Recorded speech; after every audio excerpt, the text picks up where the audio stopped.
Hello, all, and welcome to the Movie Bears podcast. I'm Brad Harris, and each week I'm joined by Husky Harry, huggable homos who love film, to dish up some movie review realness, as the kids say these days. Realness? That's the thing. Apparently it is. We're rocking and rolling with it because, we're trying to stay relevant. So in any event, hey, we are going to be reviewing two films tonight. It is a double-packed episode of the Movie Bears podcast. We are going to be talking about Transformers: The Last Knight. So if you have seen that movie, this is going to be a fun conversation, I think. We're going to go full on right into spoilers on that one. And I imagine most people, if you're listening, have probably seen it. We're also going to talk 47 Meters Down, the new shark thriller, horror movie, starring Mandy Moore. And I think we'll do that one spoiler free so we can give you our recommendations on if we think you should see it without taking away any of its big reveal power. But I've been talking for a minute, 21 seconds, and I haven't introduced you to my wonderful co-host yet. So let's get to that, shall we? Say hello to my co-host and my husband, which I love being able to say. Jim Puliafco, welcome to the show. That's me. Thanks, and welcome to the podcast, everyone. And of course, our good friend and fellow co-host, Will Lindis, is with us as well. Welcome, Will. Hey there, boys. Hey there, listeners. So excited to talk about these two movies with everyone tonight. This is going to be a fun one. Oh, man, me too. It's going to be awesome. And hey, want to say a quick hello to all of you who are joining us in the live chat right now. We see you guys popping on. Feel free to drop us a note in the live chat with your thoughts on either of these films, or if you want to hoot and holler at some super handsome, sexy, furry men here in a second, you can do that too in the chat. Wait, what? What am I alluding to? That must be our Movie Bears of the Month special Pride edition that we recently ran. If you've been following us on Facebook or Twitter, you'll have seen the call-outs for picture submissions of you enjoying Pride or showing your pride in some fashion. We've put all of your names into a random name picker program, which I need to come up with an acronym or something for, guys, so I don't have to say that every single time. I don't know. Yeah, we need a name for it. I don't know, was it the bear hunter? Figure out but it'd be each of the letters means something. It's got to be. It's got to say something. It can't just be random acronym. It's got to also be gay as fuck. We'll call it Hunter. HUNT, all caps, little r. With little r, perfect. Well, see that's all well and good, but I've already copyrighted that app name, Brad. For no! I know, right? What I did was I took every word in the dictionary that ends with ER and just copyrighted the apostrophe R version of it. So I'm going to sit on some bank and, nice. Hopefully. What a great idea. I'm sure you spent millions on all those copies. I totally did that fictional thing I just did. I hope it pays off for you, Oh, goodness. Well, hey, I mentioned some super hunky guys that are about to be on screen. And, of course, Hunter, maybe that's going to stick, I don't know, has spit out some names back at us. So we are about to take you through our Movie Bears of the Month special Pride edition. I feel like we need some kind of echo on that, Jim. When you edit, can you make it pride? Maybe you could somehow auto-tune it to be Optimus Prime's voice. We could do a whole I am Optimus Prime and I send this message to all homos on the face of the planet or something. I don't know. That could be. Maybe. I don't know. Why don't you go ahead and give us the intro and so we're not talking over you and stuff, and then I'll see what I can do with it in post. So go ahead. All right. So now I'm put on the spot. Now I'm feeling awkward. I have to perform. I'm a performer. Just your usual, here we go, our blah, blah, blah. No. You had it right the first time. You got to do it as Optimus. Do the whole, I am Optimus Prime, and I'm here to see some furry bellies. And sexy man meat. That's your sandbox, but, explore. Okay. Are we ready? I'm going to do this. Are we set? Right. I am Optimus Prime, and I send this message to furry homos everywhere. It is time to see very sexy men with furry chests and bellies on the Movie Bears podcast. Was that all right? Did I? I like that. I like that. Yeah. Okay. I'll see what I can do. We'll see what Audacity can whip up. Just give it a slight echo. Just run that echo filter. Yeah, toss some reverb on it and you're good. Yeah. Oh, goodness. Hey, quick shout out to Steve and Tony, both hanging out with us in the live chat. Hey, guys, speaking of hunky men, there's two of them right there. What? It's true. But listen, we have danced around this verbiage of, hunky, hairy, hottie men quite a bit. We haven't put any on screen yet besides us. So why don't we get to it with our first Movie Bears of the Month special Pride edition. Guys, say hello to Arthur from Revere, Massachusetts. Huh? What? Revere? It's not Revere. It's Revere. Oh, sorry. Revere. Is that better? Revere. That's a little better. I don't think I'll ever be able to say that with the correct Jim-approved pronunciation. Well, Jim, since you knew the correct way to say the name of the place, why don't you tell us a little bit about what we're seeing on screen for those who may be listening audio only? Yeah, Arthur is he's a hot bear, and this is kind of like a candid pic. It's not I would say it's not really a posed picture, I don't think. It's kind of in profile. He's not looking directly at the camera. It's a shot in profile. Looks like maybe at a bear event or a dance, or maybe even at a Pride event, whatever. It looks like he's got a killer smile. I'd like to maybe see it full on, but yeah, really, really cute. Nice beard and mustache combo there. A little bit of a tattoo on the arm. I can't tell exactly what that is. Maybe you guys could help me with that, but he's got a nice tattoo on his upper arm. He's wearing a black tank, black ball cap, flipped around backwards. So he's rocking it. He's got the modern bear look going, and he's a hottie for sure. And he's got those furry forearms with the chest hair peeking out over the tank collar, which is right. Awesome. I knew I was going to leave that for you. I left that for you to clean up. Yeah, you mentioned that you wanted to see this smile, straight on. Like, there's a few things here that I'd like to see straight on, if you know what I'm talking about. Specifically that tattoo. Yeah, and other things. But no, I'm a lover of good ink, and this Arthur has just a full big piece on his right shoulder, going all the way down to his elbow. I appreciate that quite a bit. Looks awesome. I think I would appreciate Arthur's big full piece too, Will. So I'm glad that you called it out. Of course. That's our alley-oop. Well, congratulations, Arthur, for being our first Movie Bears of the Month, Special Pride Edition. That's the last time I'm saying the title of the segment, guys, for a little while. So Arthur from Revere.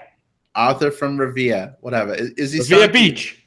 Bumper to bumper traffic? Yeah, he's probably in bumper to bumper traffic. That's probably why he's not on the show. All I know is Pak the Khan Hobbit Yod. Oh, goodness. All right. Well, let's go ahead and move on to our next selectee. He has actually been selected before. So thank you, Name Randomizer. Say hello to Gary from Baldwinsville, New York. Will, tell us what we're seeing. Huh. I remember Gary. So Gary gave us, and again, Hunter spits these out without us, selecting or prioritizing or anything. But the fact that we've got a nice shirtless pic here, good job, Hunter. No, Gary is bare-chested in this picture with a ball cap, a bit of a beard going on, some more ink across the right arm. We've got what looks like a fire and maybe some birds or something like they're flying, and a couple of little dragon fairy things on his chest. One of them looks like an oriental dragon. The other one looks like a little I don't know. It's hard to tell, but a little dragon with little wings on it. I love everything about this picture. Very handsome fellow. I love that Gary keeps sending us pictures. Yeah, I mean, this must be Ink Day. I don't know what the next one's going to bring us, but he's definitely showing off his work there on his chest and on his upper right arm, like just like Arthur. But I love the beard. I love that like close cropped beard mustache look. The ball cap on. He's got that ruggedly handsome face going. So yeah, I'm all about this. Oh yeah, me too. And I love that the cap is like a pride cap. It's like in rainbow. The letters are sort of in rainbow color with like a white outline. So Gary, super handsome as he is also rocking that pride representation look with the rainbow. So Gary, awesome. Congratulations on you being picked by Hunter as well. It's gonna stick, guys. It is. I call it. It works. All right, so let's move along to our third entry. I don't know what else to say if I'm not going to say the segment title, but Jim, why don't you tell us a little bit about Brian from Columbia, Maryland? Hey, that's Brian. We know Brian. We met Brian, I think, for the first time at Bear Week in P-Town, right, Brad? Well, was it that or Bigger Vegas? I forget. I'm not sure. I think we met them first at P-Town. Okay. All right. Yeah. But yep, Brian's there. He's waving his equality flag. Brian is a hot bear. We know that for sure. He's got a nice I can't read it. National. Help me out, guys. It's so small on my screen. National Equality March, June 11th, 2017. Right. Yep, he's rocking the rainbow insignia on his March T-shirt. Looks like he's getting ready for the march or just did the march. Nice sunny day there wherever he is, and I'm sure we're going to see these guys coming up in a couple of weeks at Bigger Vegas. So, yeah, I'm looking forward to that. Oh, that's so exciting, and I think one of the things that I'm enjoying about all three of these pictures is they've all, in addition to being like, very attractive bear guys, like they're also like they're showcasing pride. That was the assignment, right? Between Arthur with the bear pride, it said pride in like bear colors beneath it. The ball cap on Gary, and then both the T-shirt here on Brian as well as the HRC Human Rights Campaign flag that he's waving. It's very, very fitting with the month, and it's nice to have your heart swell with pride when you see these types of things. And I left that one on the table. Do what you will with it, Brad. Well, when it comes to talking about handsome things swelling up, I'm always to be around for that. But yeah, Brian, definitely glad to see you submit a photo and way to stick to the pride theme. Guys, you can't see it all because the photo is kind of cropped, but he's standing, I think, in front of the Washington Monument. So he's got this giant phallus behind him, which, knowing Brian is not a surprise either. Also fitting for the assignment. Standing behind him or what? Or like he's got a giant phallus behind him. I don't. Sounds like a happy day for bottoms. Indeed. That's our next theme month, right? I think so. Movie Bears of the Month, special Power Bottom edition. Anyway. Oh, you know what photos you're going to get sent now, right, Brad? I do. Awesome. I do, and I'm okay with that, actually. Like, that's fine. You send any power bottom photos to Brad at moviebearspodcast.com. We'll be good to go. In any event, guys, because it is our special Pride edition, I told Hunter to go ahead and pick one more for us. I know. We usually only take 3, but it's a special occasion. So we've skipped several weeks. Yeah. And we have. That's true. So maybe I should have put like 8 more into Hunter. Darn it. Why didn't I think of that? No, Hunter will take 8 more at Bigger Vegas. I'm sure he will. In any event, all right, guys. So go ahead and say hi to our last Movie Bear of the Month special Pride edition there. I said it again like twice. Guys, this is Steve from Hillsville, Virginia. Will, tell us what we're seeing. All right. I keep lucking out. I'm 2 for 2 for bare-chested pictures. So I don't know if Brad, if that was you or if that was Hunter really hooking me up. But thank you. It's all Hunter. All Hunter.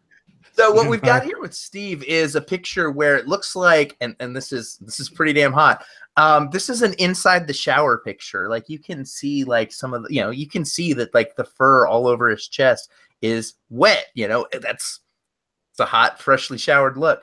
We've got that really nicely groomed, short cropped beard, and we've got 2 necklaces. One that looks like a stag's head, and the other one I can't really make it. It's like a little star shaped design.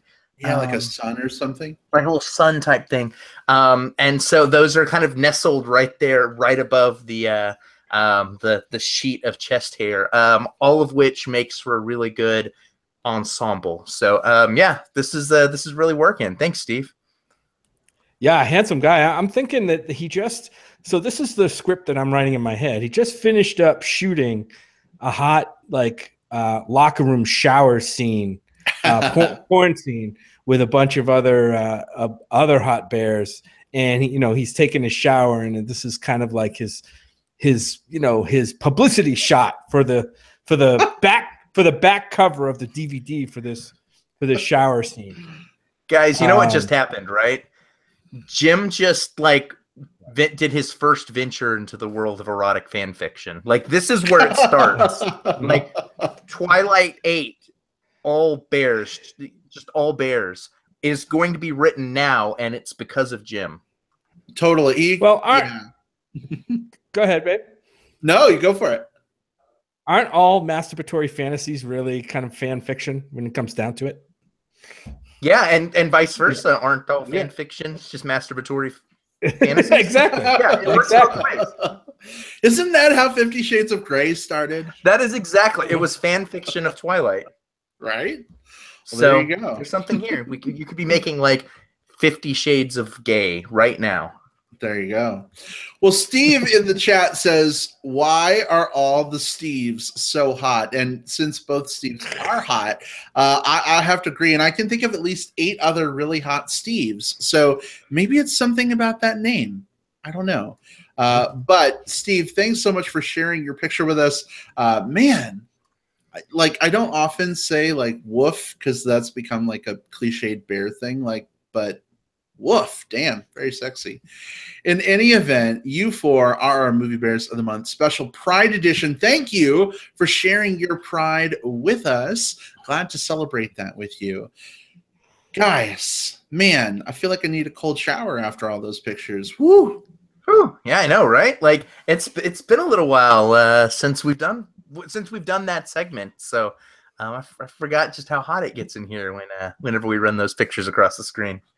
Oh, yes. And someone also just sent me a dick picture in Facebook chat who's watching the show right now. So there you go. Wow.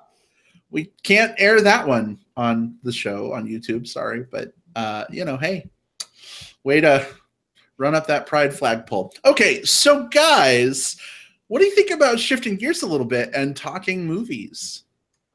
Oh, we're here to talk about movies. Believe it or not. We've done the bear part of our title. Let's do the movie part. All right. Awesome. Well, I am definitely excited to talk about these 2 films with you guys, and of course with our live listeners and our listeners on digital tape delay. Just to kind of give you a little bit of a heads up, I mentioned it at the beginning, but we're going to be talking about Transformers: The Last Knight, completely full of spoilers. So if you don't want spoilers for Transformers, feel free to step away for 25-30 minutes and then come on back for 47 Meters Down, which we're excited to talk about. So all of that said, here we go then. Our discussion of Transformers: The Last Knight. Actually, wait, let me do that again. Transformers: The Last Knight. Was that better, Jim? That was better. Okay. We'll see how good it is. Oh, goodness, I know. I am Optimus Prime, and we are here to talk about Transformers: The Last Knight. Bam! That was awesome. I think that was even better than mine, Jim, at the beginning. I don't know. We'll see. I'm just saying there's going to be lots of I am Optimus Primes in this review, so just get ready, I think. It's fine. It's fine. I think it's a good editorial decision. Just kind of cram that in any silences, or just put that after every sentence. Like every sentence we utter, just throw that phrase in there. Yeah, totally. Like, so Jim, what did you think about that moment when blah blah blah? I am Optimus Prime, and I believe blah blah blah blah blah. Right. All joking aside, have you guys heard podcasts that are like overly sound effect edited and do that, just where it's just like clangs and whistles? It sounds like a bad morning rush hour like DJ type situation. So yeah, yeah. Now it's time for the scooter and the wheeze on your morning drive. Anyway, all right. Hey, we got movies to discuss. So we are completely okay for spoilers for Transformers: The Last Knight. Will, why don't you still give us, a little bit of the setup at least? We're assuming people who are listening have seen the film, and what you thought of it. Yeah, absolutely. So Transformers: The Last Knight is the 5th installment of the Michael Bay directed franchise, which everyone's heard about. The setup for this one, per IMDb: Autobots and Decepticons are at war, with humans on the sidelines. Optimus Prime is gone. The key to saving our future lies buried in the secrets of the past, in the hidden history of Transformers on Earth. So this particular story follows a lot of different plot lines, which all kind of tangle and messily weave across one another. You have the story of Optimus Prime, who has gone off to find Cybertron, and we're in spoilers, so I'm just going to come out with it. There, he meets this female Transformer creator thing called, I think it's Countessa or something like that. Quintessa, who mind controls him to come back and attack the Earth. Meanwhile, you've got Mark Wahlberg. This is his second of these films. He plays this dude named Cade Yeager. What a douchey name. Good name, by the way. I kind of like that name for a. It sounds like if you're gonna be in a Transformers movie, and Cade Yeager's. Here's the thing, guys. It's better than Sean Witwicky. It is, but Cade Yeager just sounds like the type of name. If I were writing like very Mary Sue heavy fan fiction, I would name my character something like Cade Yeager. Like, it's just like, that is just like such an over the top name. But anyways, like, so we've got him, and he gets this, he and the different Transformers that he's been harboring and protecting from the military. He gets this special amulet that harkens back to the age of King Arthur and Merlin, which are actual parts of history instead of myth in this world. They actually existed.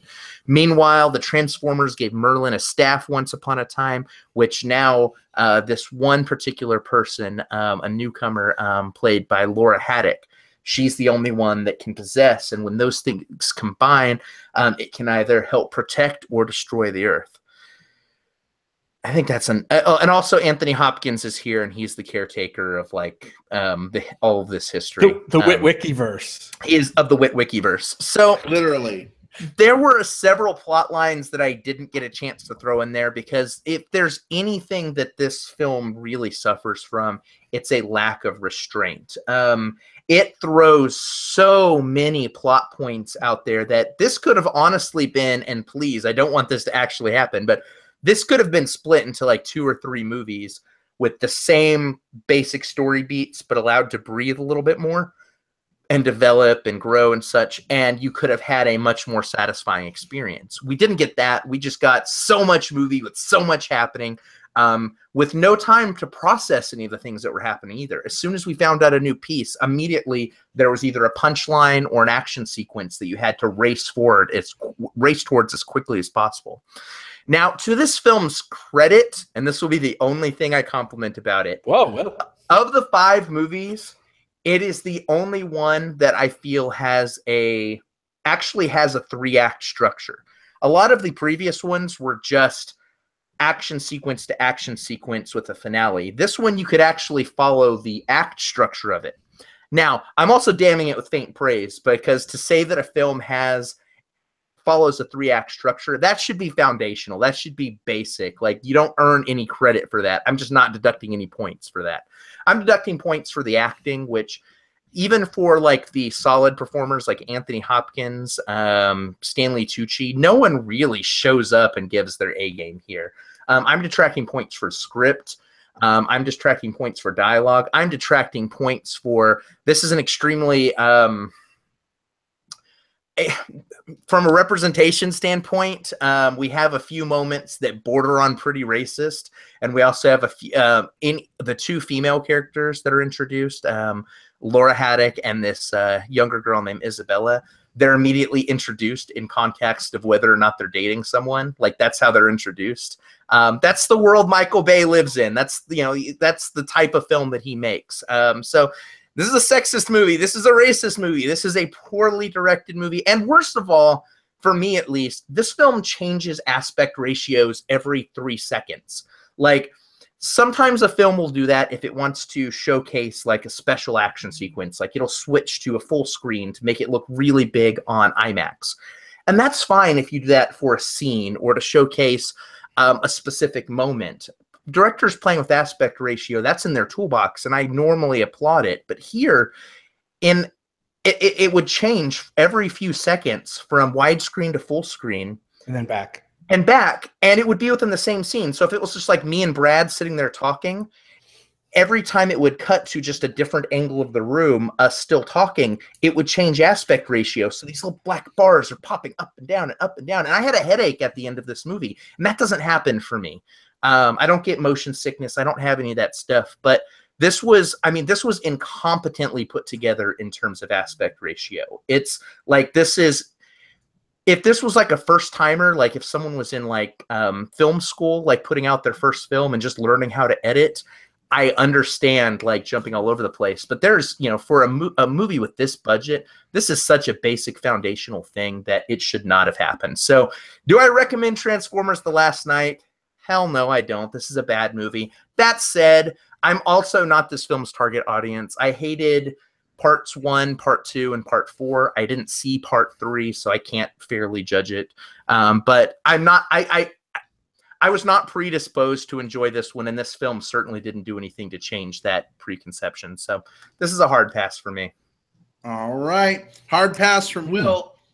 Jim, where do you come down?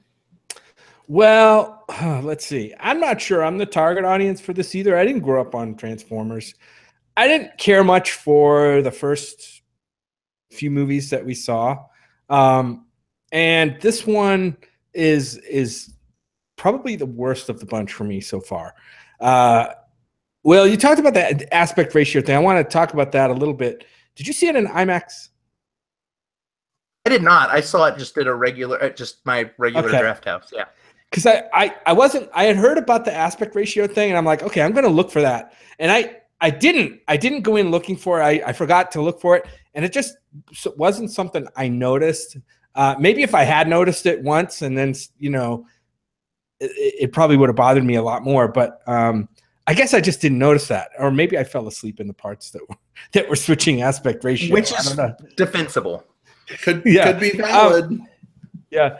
I'm not going to recommend this movie. I think it is a bad movie, but there are some things about it, a couple things that I thought were okay. I mean, the dialogue, you're right, Will, it's really poorly written, so cheesy and clunky, terrible. There's like 7 writers for this. There were like 6 or 7 editors for this movie, and it showed. It's almost like they took everything they could and threw it in there. Like, it's like a kitchen sink movie. It has everything in there, like. And we're finding out that in this Transformers universe, Transformers are responsible or were involved in every single historical, event that happened in the course of humanity. Right? We see them all the way back to the Dark Ages. This movie starts out, which I thought the start of this movie was okay. I mean, I didn't quite understand what was going on. Like, what were the two? You know, the movie opens in kind of this, I'll just say, Game of Thrones. Setting where you have these 2 warring armies in the Dark Ages, and you have drunk Stanley Tucci in there, and he comes along with this weird like trying to insert humor into what I thought was a pretty good opening of the movie. And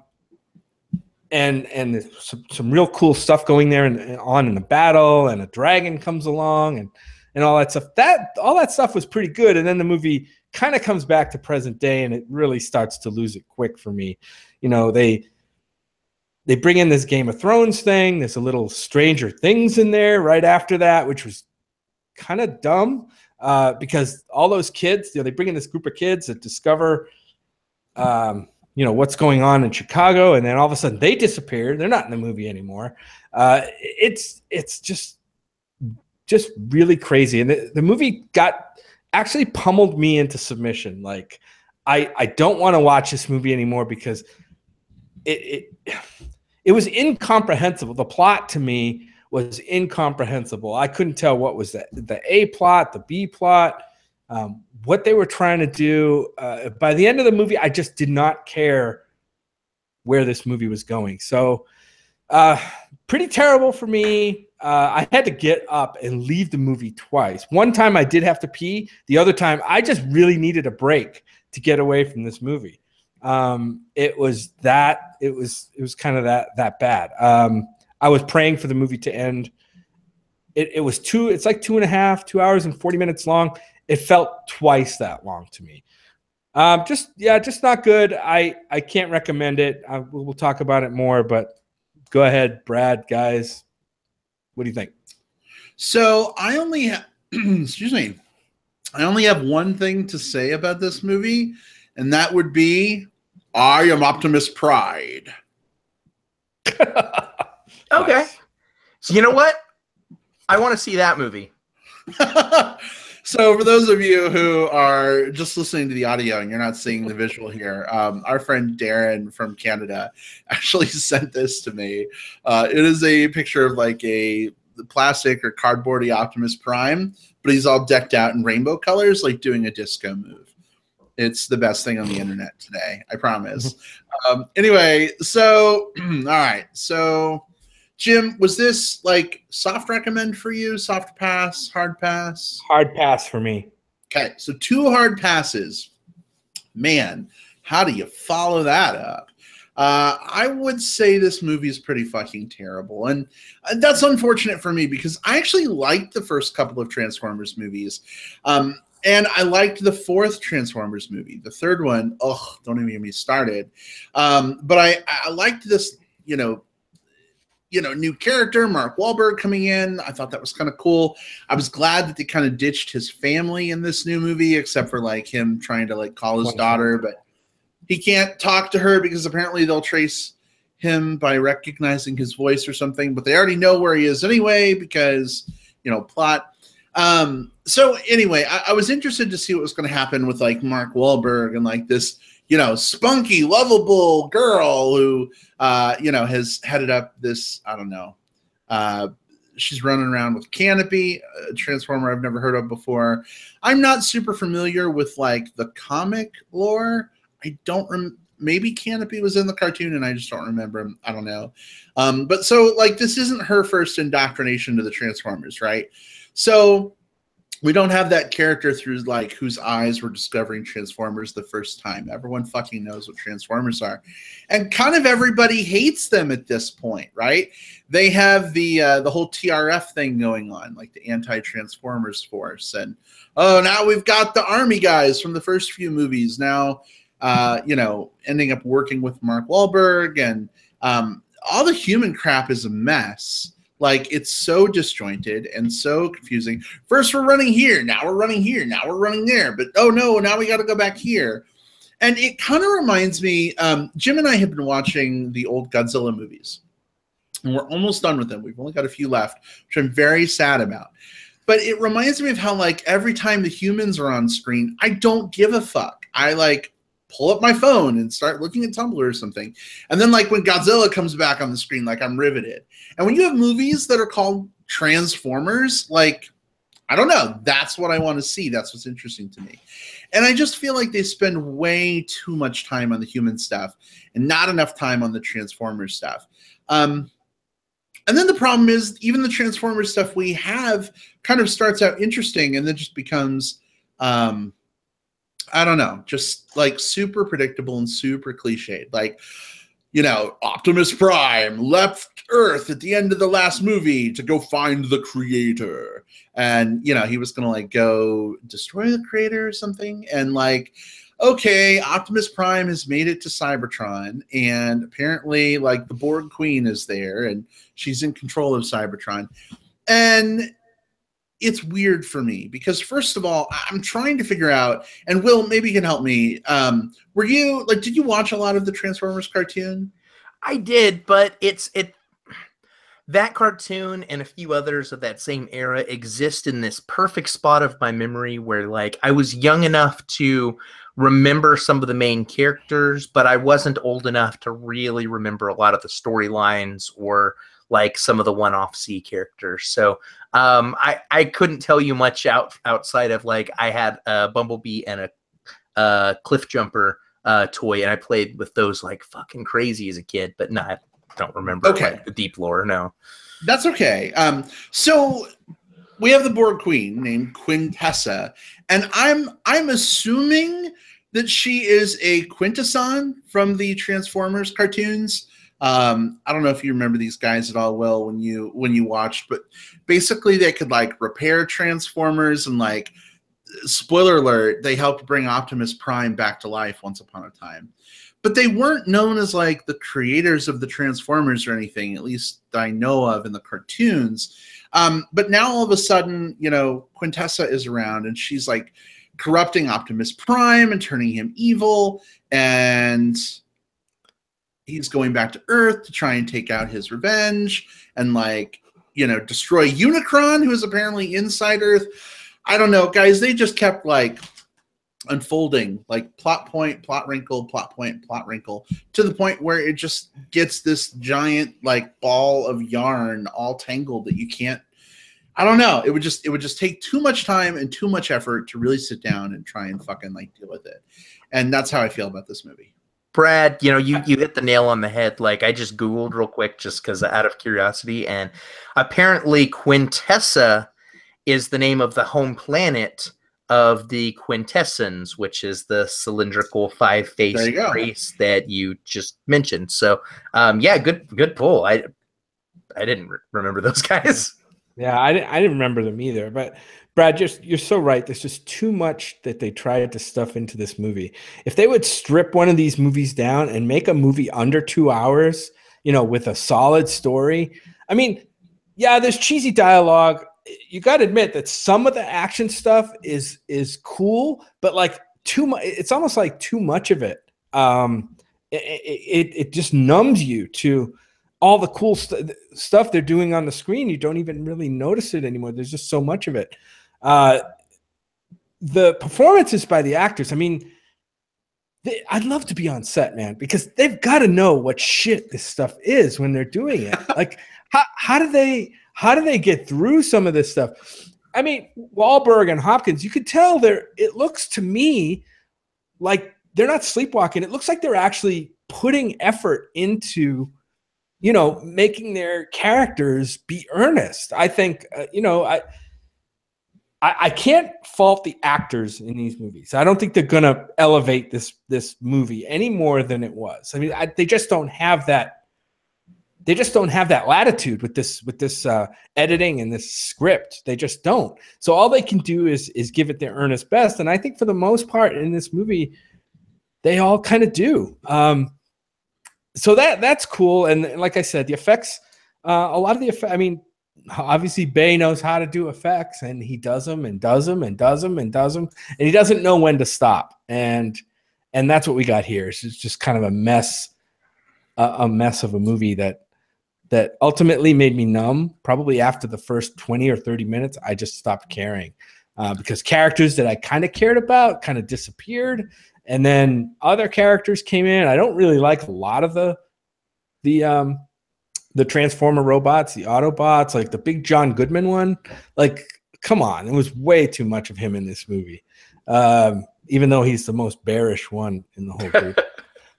But ironically, I kind of hated that character. Yeah, and if anybody can tell me like what really happens kind of at the end of this movie, that might be good, because I really don't know. I mean, I think the biggest problem here really comes down to rhythm. I think all films, whatever the genre, there's a rhythm. If it's a romantic comedy, that kind of will they, won't they, meet cute, stuff like that, always has a specific rhythm. And when you break the rhythm, you have to know, you have to very purposefully break that rhythm to do it successfully. Here, there's no rhythm, because it's like, it's just constantly clinging away from one action scene to the other. There's this big climactic moment, but it immediately follows another giant climactic moment where the end of it is just all the characters get together and then go to that climactic moment like instantly in like helicopters and shit. Like there's no moment for them to take stock of what just happened or to breathe. Even the moments, like there's one exposition scene where we have Anthony Hopkins' character just sort of telling us why it's important that we have the staff and this and all of that. And you can't even just let that moment breathe, because you've got this British Transformer butler in the background. C-3PO. Like just, C-3PO. Yeah, constantly just throwing out these like really over the top jokes, which could have worked. That those jokes necessarily by themselves weren't bad, but just the movie didn't shut the fuck up long enough for me to appreciate them. Like if those were in a, if those moments had come at a better point, in a better moment, I would have liked them more. As for what happened there at the end, I think that there is kind of a fascinating reveal that happens here, right? Like the big reveal is that this other planet that the Transformers have been looking for, not Cybertron, has been Earth all along.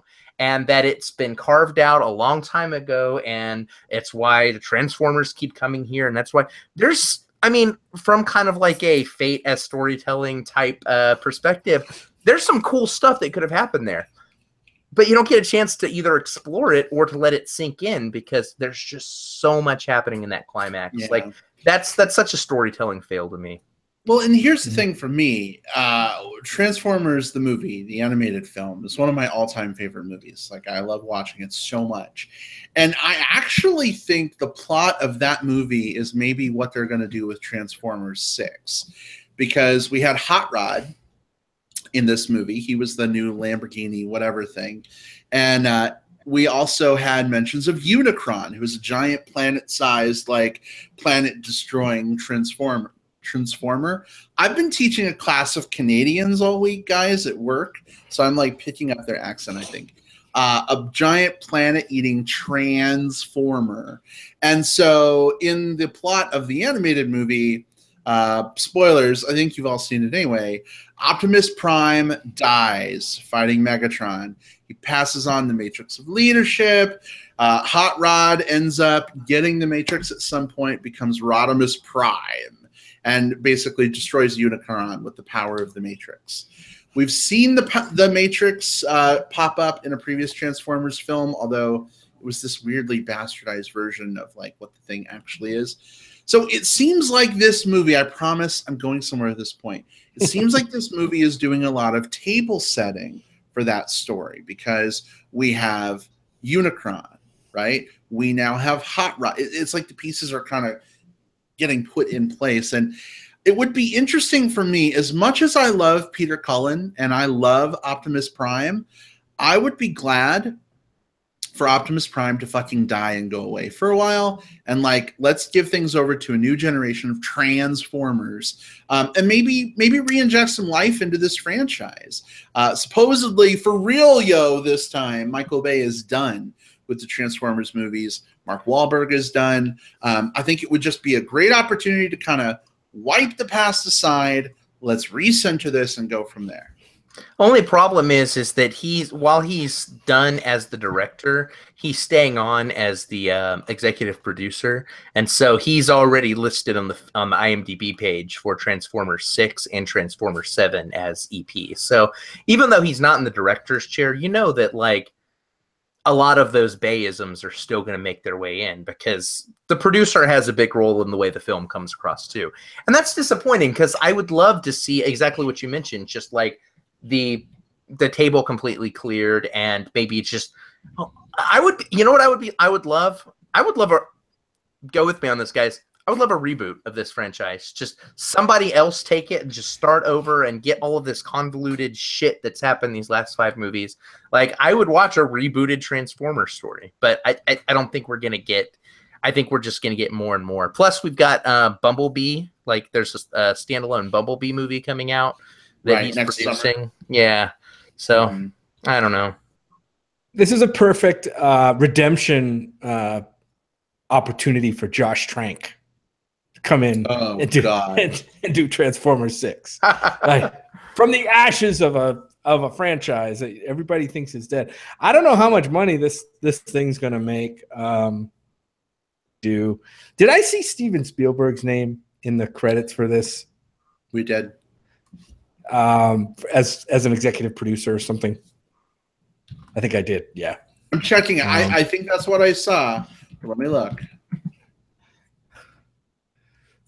Maybe it's Steven Spielberg with a U, so it's not like the real Steven Spielberg. Yeah. Let's see if this is our Spiely that did it.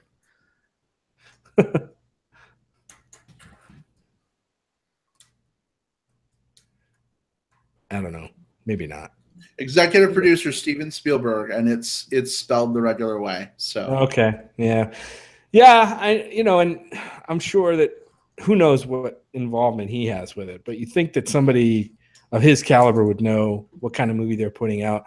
I'd like to hear from somebody who really loves these movies and like is able to articulate like what it is about this movie that worked for them. I haven't really heard that yet, and that's kind of telling. I don't know if it's fair. Yeah. Oh, go ahead.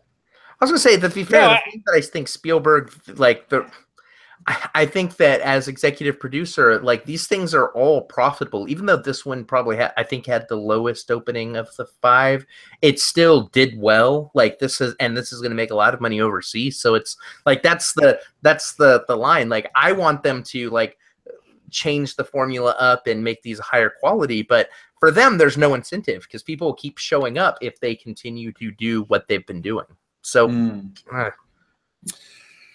well, it's a sticky situation to be in for Transformers fans, unfortunately, because we do want to see our favorite giant robots duking it out on screen with our favorite evil giant robots.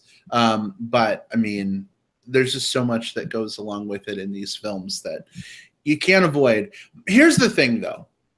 Not to be too negative, there are people out there who love these movies. I have loved previous movies, not so much this one. But you know what? If like your little Autobot beaten heart like was pumping and thumping this whole movie and you were in love with it, I think that's great. I think that's awesome. I know it's 3 hard passes from us. No, Brad, no.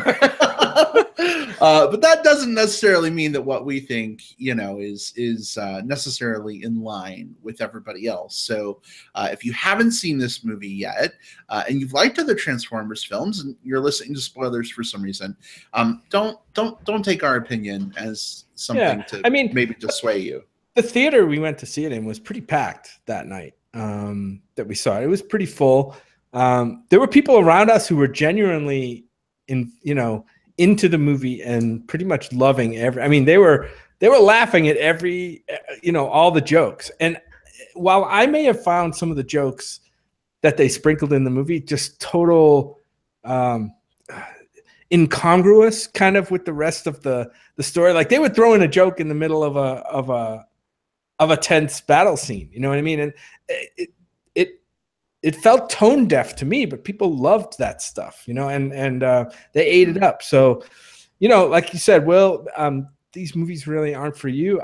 Maybe they're not for me either. I don't know. But I think if they made one, if they stripped one down and focused on getting a good story written and, some dialogue that carried that story, I think, with the right actors and keeping the high quality of the special effects, I think they could have a decent movie. But this ain't it. This isn't it. But like you mentioned, I think the thing that trumps everything else is it's good for people to go see movies, even if they're not movies that I would recommend. Go have fun in the theater. And if this floats your boat, do it. Have fun. Eat your popcorn. laugh at the jokes, enjoy the action sequences. I want you to do all of that stuff. You know, it's not for me, but if it's for you, that's awesome. Perfect. Yeah. Indeed. All right. Well, guys, we have another movie to discuss. So how do we feel about transforming this conversation to one about sharks? Roll out. I'm sorry. All right. Then before we do that, I have one thing to say. Are you guys ready? This is pretty important. I am Optimus Prime, and I send this message to all people who haven't seen 47 Meters Down. We will be talking about this film spoiler-free, so if you haven't seen it, don't worry. We'll give you advice. Anyway, sorry. I'm punchy. It's a Monday night. I need sleep. In any event, we're going to go ahead and switch things up a little bit. Bye-bye, Transformers. We'll see you later. Waving at you in the rearview mirror. And on to our discussion of 47 Meters Down.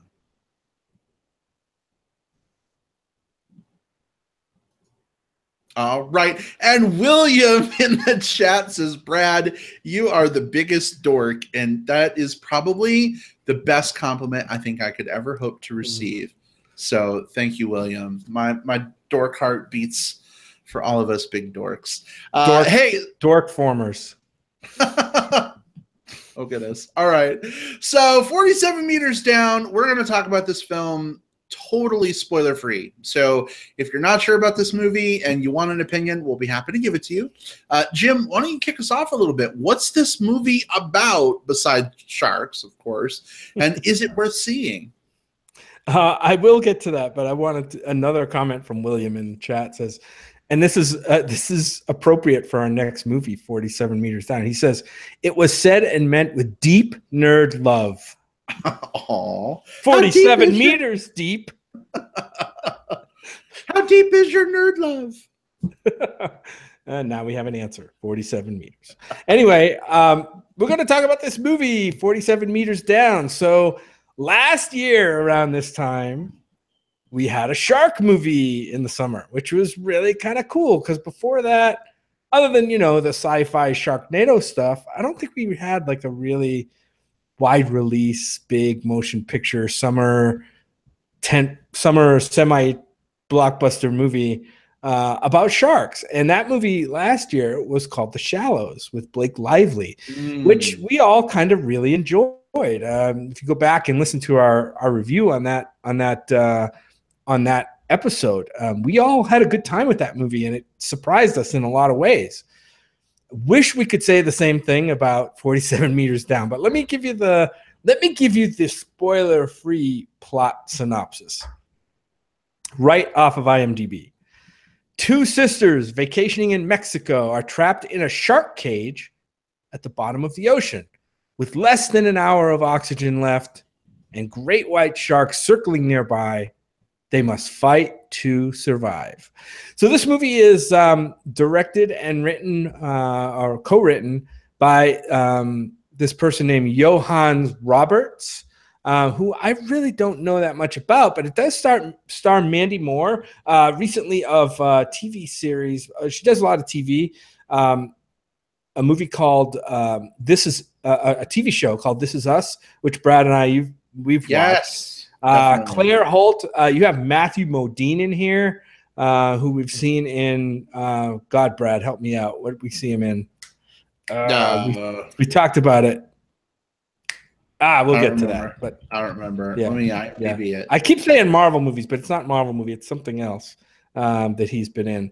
We'll get to that. Anyway, this movie, I wish we could say I enjoyed it as much as The Shallows from last year, but it's just not that. It just doesn't have much novel on its mind. I just totally remembered Stranger Things. He's the doctor. Matthew Modine. Oh, yes, right. He's from Stranger Things. That's right. Yes, he's a doctor in Stranger Things. It was good seeing him in this movie. I wish he had done more, but so much a movie. This is practically a two-hander. Mandy Moore and Claire Holt are in this shark cage. They're at the bottom of the ocean. We won't spoil anything, but most of the movie centers on that.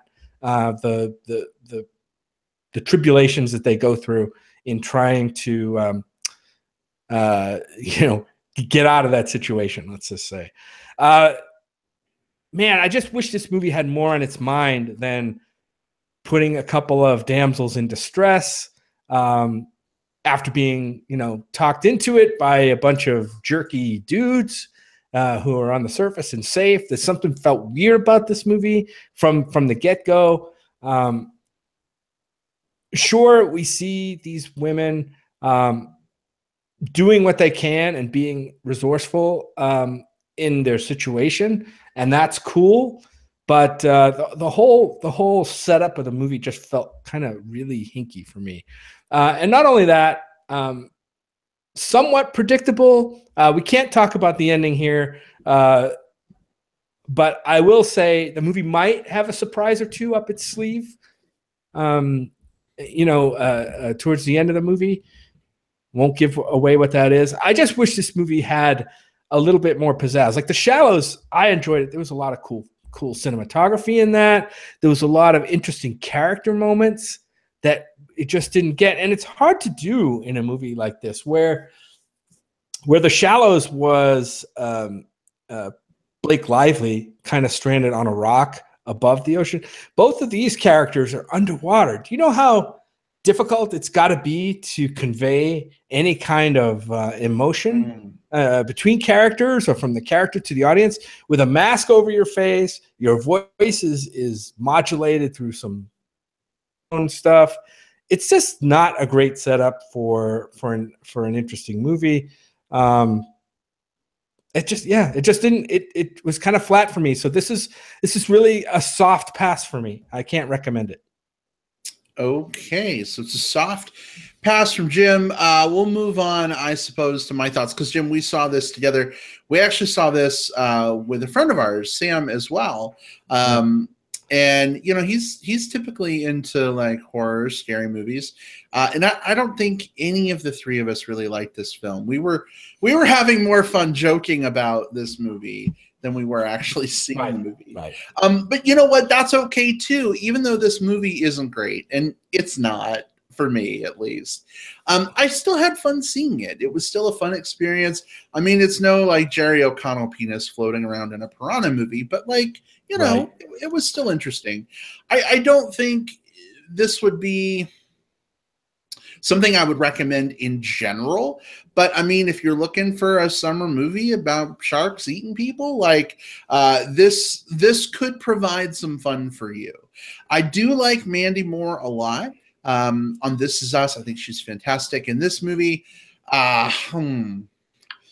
mean, Jim, to your point, I think a lot of it's not her fault. She does these like really crazy, awesome, like subtle, like facial expression things on This Is Us that like makes me want to cry when she like makes different faces. But here, I mean, you just don't get that. Like, it's her and her sister, and they're in a shark cage, and things go wrong. It's in the trailer, whatever.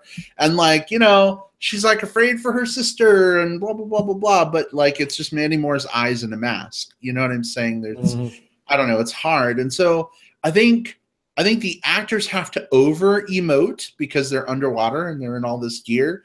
And it just makes it come off as like way overacted and like, I don't know, just it's not great.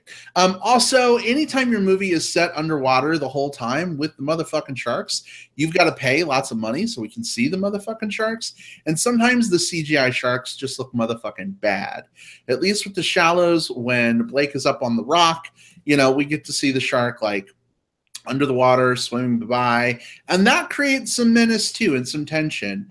They do similar things here with sharks sort of swimming out of visual range, but like you're still underwater looking at a CGI shark, and the CGI isn't that great to begin with. So go ahead. I just want to say, Will, and I didn't mean to jump your turn because no, go for it. I know you have a lot. I will say that I was there was more tension in this movie when there was a threat of sharks than when we actually saw the sharks. I'll just say that. Like there were some moments where the sharks weren't on the screen, but you knew they were around. To me, that was more terror than when we were seeing the sharks.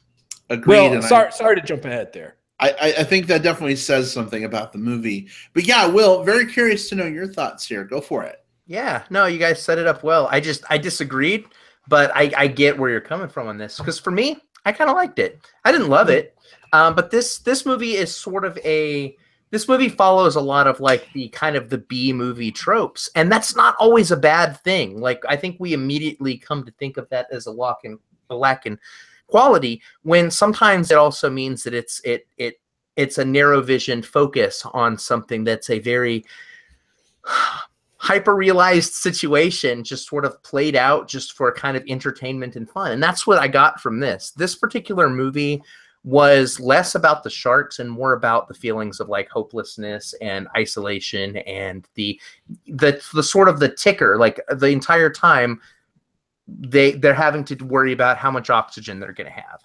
And I thought that was probably the most tense element of this movie for me. Whereas some of the movies, a lot of shark movies, you can kind of think, well, maybe they can just wait it out. Maybe she can just stay over there on that rock. Maybe they can stay on that driftwood. Maybe they shouldn't go swimming for it. A lot of the actions that these characters made, which were risky ones that would be kind of like, no, why the fuck are you doing that? Like, you can wrap your brain around them because you've got this oxygen ticker kind of going down the whole time. And so I like that element a lot. I like the fact that I actually like the fact that you don't see the sharks a whole lot, because I think the most effective element was not the shark attacks themselves, but the fear of the looming shark attack. You know, any moment now something could come out of the water. And I think we've seen movies where, like, you know, we're having a chat. We're having a little chat in the side chat before about other shark movies, and like one of them, like Deep Blue Sea, back from the late '90s. Like, once the super intelligent sharks from that one start attacking, they're like attacking nonstop. It's sort of Michael Bayism all over again. You know, it's like you don't get a moment to breathe. There were some faults that I had with this movie. This is why it's not a perfect movie, even if it's one that I personally enjoyed. I think that because of the limitations of it being sort of a two-hander, like, I think that's fair. This is a two-hander. Like, it's the two sisters doing the bulk of the acting here. And there's moments where they're sort of like doing their own thing. Instead of just letting that play out, the script had them monologuing to themselves what they were doing, and I don't think that served the film very well. So, like, Mandy Moore would be swimming and just like, okay, I'm almost out of oxygen. It's like, we know, keep swimming. You know, you're fine. Like, you don't have to tell us that. We just saw your oxygen meter. So that was definitely a knock against it, and that's also why I would say that, like, certainly The Shallows was a stronger movie than this. But aside from that, the tension in this really worked. I personally liked the ending, not just because of kind of the way that the ending plays out, and we won't talk about that, but also leading up to it, there's a couple of kind of escalating moments where we get to see a little bit more of the sharks and a little bit more of the tension. And there's one particular shot that I thought was sort of my favorite shot of the movie, and we'll talk about it later on, but I hope I've given enough context clues. Jim's nodding. I think you might know what I'm talking about. Yeah, well, we'll talk later. But yeah, this is a very soft recommend for me. I had fun with it, and I think if you like shark movies, if you like claustrophobic movies, I think that's the other thing. If like you draw a lot of tension for movies that are about like just everything sort of like crowded around you, just that type of like claustrophobia, I think this is one that you would like. You know, if you're looking for something with like more shark attacks, and that's fair, that's valid, I don't think this is the one for you, because this is more about kind of the fear of the fear of the unknown versus like the unknown actually attacking. That makes sense. So, Will, I think it's okay to mention that scene. I saw you put it in the chat. That exact shot is shown in the third trailer. Like, it's on display. Yeah, that's right. Yeah, so Will's talking about when they like crack open the flare and hold it up, and there's like, multiple sharks instead of one shark, right? That's what you mean, Will? That's the one, yeah. Yeah, just out of view. And that's a really cool visual too, and I like what it does with the lighting of the flare, because you don't even see the whole shark, right? You just kind of see like part of its like muzzle or fin or whatever. Like, you can tell there are multiple sharks, but like they had no idea they were there. They're just hanging out in open water until boom, flare. So I agree. I like that they do something cool from a visual perspective. I think we're reaching a spoiler impasse where we can't talk about much more. Right. I just wish they had done more with sort of the premise. But what do you think, guys? Is it time to maybe head back out into open water? Let's I want to hear Will. I want to hear Will's final. Like, so where are you on this one for real, Will? Yeah. So no, I am on a. This is a light recommend for me with the caveat of if you are a shark person, if you like water movies or shark movies or movies that are more about like slow burn building tension, I think that you'd like this more. You might find something here that you like. So yeah, it's soft recommend. I think mileage more so than a lot of movies that we think. I think mileage will definitely vary here. Yeah, I see this as like almost like this would be a perfect midnighter, like at South by or something like that. This kind of movie would be like that probably. And I'm surprised that it got like a wide release right off the bat. It's like, okay, The Shallows did really great last year. We're going to be this year's shark movie, so we got to put it in there. And that's cool. You know what? It's cool. I don't want to shit all over this movie. I'm on the soft pass side. Will, you're on the soft recommend side. But I just wish the movie had done a little bit more, and that's where my disappointment kind of comes in. But I could see some of the things that you liked about it, definitely. That midnighter description at South by, I think is a perfect description for it. Like, this is these types of films, I think, are, and we're seeing a few of these between this and It Comes at Night from a couple weeks ago we reviewed, or whenever we did that one. Schultz, these films that are much more kind of like, they're probably aimed more towards a narrower focused audience, which is fine. I think it's okay for a film to be smaller and to kind of shoot for its particular goal. Have been getting these wider releases, and I think it's ambitious, and I understand why Shallows was much more successful than expected. But this is definitely like a narrow focus film. It just happens to be like kind of like laser beamed like right towards me. All right. We got a question in the chat. Steve, unfortunately, I cannot answer this question because it would be a spoiler. He says, does someone perform surgery on their own leg with a fishhook and thread in this movie? I will not answer that. No, but true story, this movie is actually a part of the extended Snyder DC universe. Aquaman does show up for about 2 minutes in the middle of this film. They haven't been advertising that, so if you're interested in the first look at Jason Momoa, go see this movie. Please don't. That was a lie. Please don't send us hate mail. That would be so. If you perfect. blink, you might miss it. God, I would love to do that. If I was DC, I would put all of my characters in like movies that shouldn't be there. Just like, was that the Flash running across the back of Transformers? Like, no, I'm sorry, Cyborg. Fuck, I missed the obvious one. That would be awesome. Like, I could totally, I don't know, see like a fake movie cut where like there's the shark swimming towards them, even if it's Jaws, whatever, and then you just hear boop, boop, boop, boop, boop, boop, boop, boop, boop, and then you see like Jason Momoa into the water, like. And then, like, the shark, like, swimming away. Why aren't they marketing like this? Like, taking... incredible.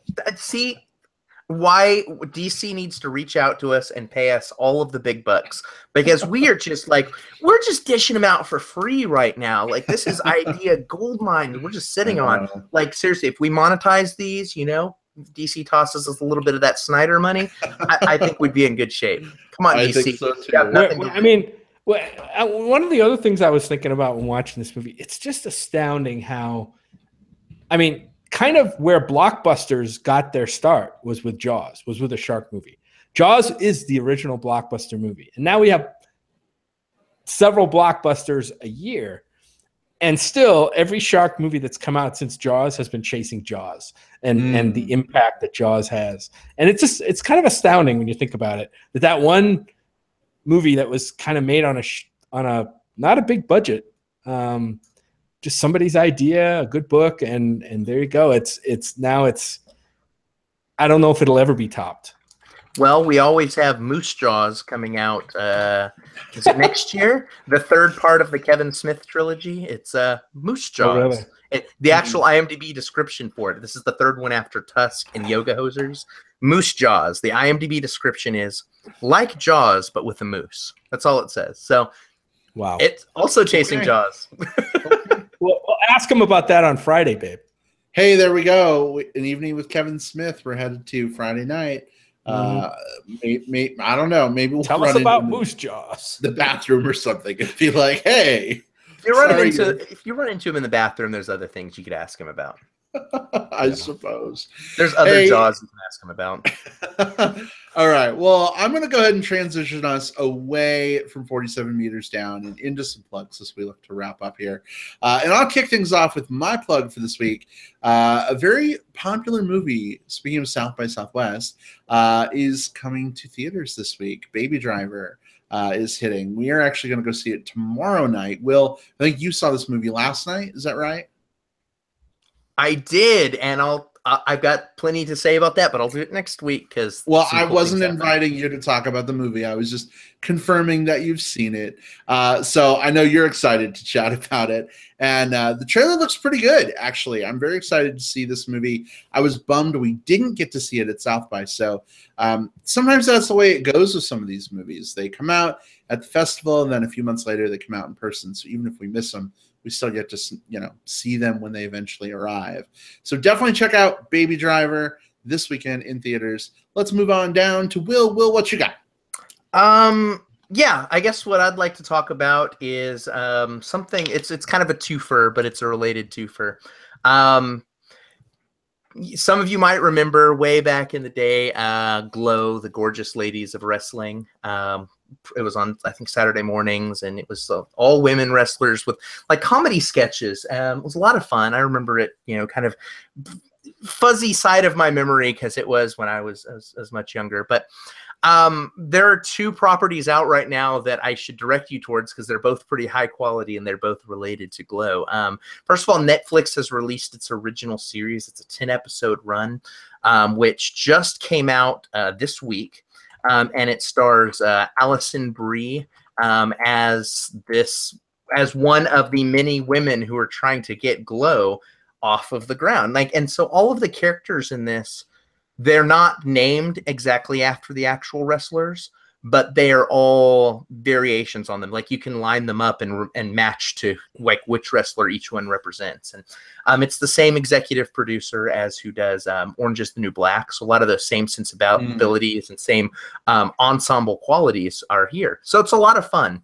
And along with that, I want to also recommend, if you're getting ready to watch the series and you don't remember a whole lot about Glow, there was a documentary that came out in 2012 about Glow, the Gorgeous Ladies of Wrestling. It is on Netflix as well, and it's like an hour and 20-minute watch, so very digestible.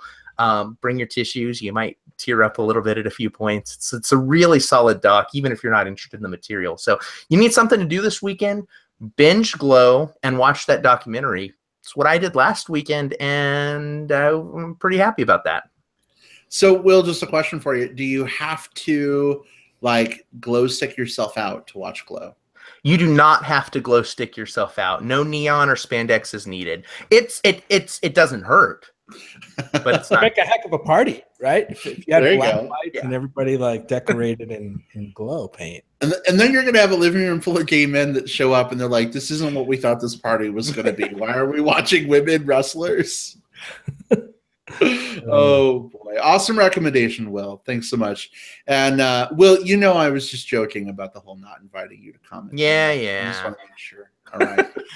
I want to be sure. I have love in my heart for you, Will. I just didn't want you to feel like I was making you talk about something you didn't want to.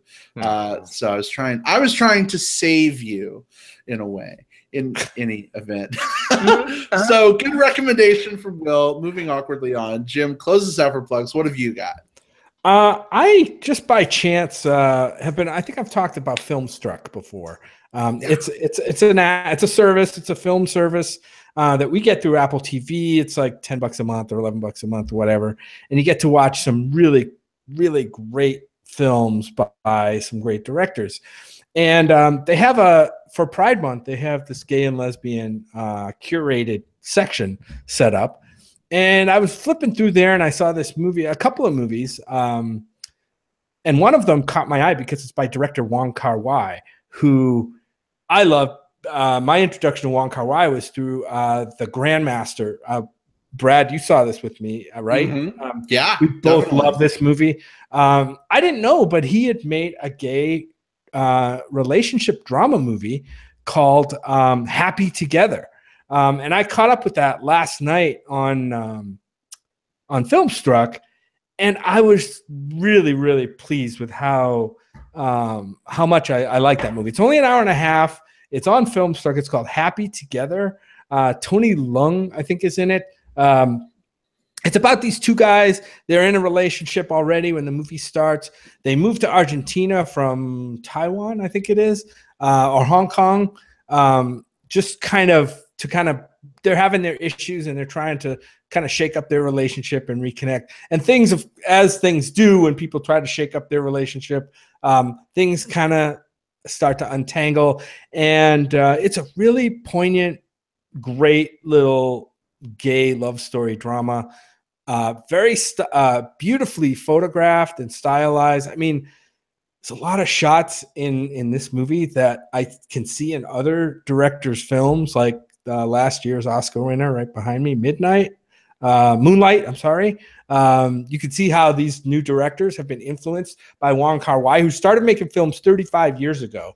And there's a lot of his films that I got to catch up with. But this one is called Happy Together. If you like these kind of gay relationship dramas, which I do, check it out. A gay movie by, I think, a straight director. So excellent. There you go. All right. Awesome. Well, guys, that wraps us up for this week. Thanks so much for tuning in. Big hello to JP and William and Steve and everybody else who hung out with us tonight in the chat. Loved having you guys along with us. Big shout out as well to our listeners listening on digital tape delay. We love you guys too. Feel free to interact with us on Facebook. Just search for Movie Bears Podcast. Jim, real quick, where can people interact with you online? Find me on Twitter at JJPOutWest, all one word. Tweet with me there, and find me on Facebook under my name, Jim Pugliafico. There are 3 or 4 of us on there, so look for the one that has a lot of common bear friends, Jim Pugliafico. There you go. All right, Will, how about you? Yeah, look for me on Twitter. I'm at Whatever Cove. Look for me on Facebook. I'm William Lindis. Look for me on Letterboxd. Talk about movies a lot there. Also look for me as William Lindis there. So those are my 3 social platforms. Wait a second. Is your name William Lindis? It's William Lindis. Whoa. Next you're going to tell me your mom's first name is Martha. It's not. Therefore, I can never be a superhero.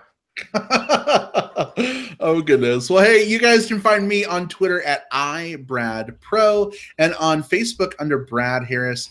Again, look for the Brad Harris because there's more than one Brad Harris. Unfortunately, I am not an original with the Common Bear Friends.